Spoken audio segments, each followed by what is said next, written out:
বন্ধুত্ব জীবনের এক অমূল্য সম্পদ, কিন্তু আমরা কি জানি ভুল মানুষের সাথে বা অসম বন্ধুত্বের পরিণতি কি হতে পারে?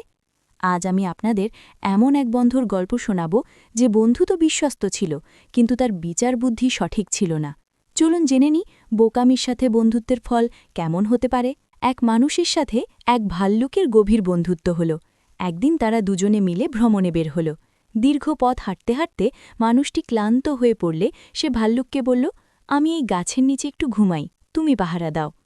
মানুষটি যখন গভীর ঘুমে আচ্ছন্ন, ঠিক তখন একটি মাছি এসে তার নাকের কাছে ভনভন করতে লাগল। ভাল্লুক বন্ধুটি হাত নেড়ে মাছিটিকে তাড়াতে চাইল, কিন্তু মাছিটি বারবার উড়ে গিয়ে আবার ফিরে এসে বিরক্ত করতে শুরু করল। বিরক্ত হয়ে ভাল্লুক ভাবল, মাছিটিকে আজ শিক্ষা দিতেই হবে। সে হিতাহিত জ্ঞান হারিয়ে একটি বড় পাথর তুলে সজোরে মাছিটির দিকে ছুঁড়ে মারল। মাছিটি তো উড়ে গেল, কিন্তু সেই ভারী পাথরের আঘাতে মানুষটি মারা গেল।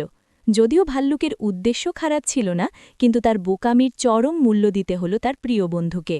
গল্পের নৈতিক শিক্ষা: আপনার বন্ধু যদি বোকা হয়, তবে সে ভালো করতে গিয়েও আপনার বড় ক্ষতি করে ফেলতে পারে। আবার শত্রুর ক্ষেত্রেও একই কথা প্রযোজ্য। বোকা শত্রু বুদ্ধিমান শত্রুর চেয়েও বিপজ্জনক হতে পারে। তাই জীবনে বন্ধু নির্বাচন করার সময় সচেতন হওয়া জরুরি। বোকামির সাথে না বন্ধুত্ব, না শত্রুতা, কোনোটাই মঙ্গলজনক নয়।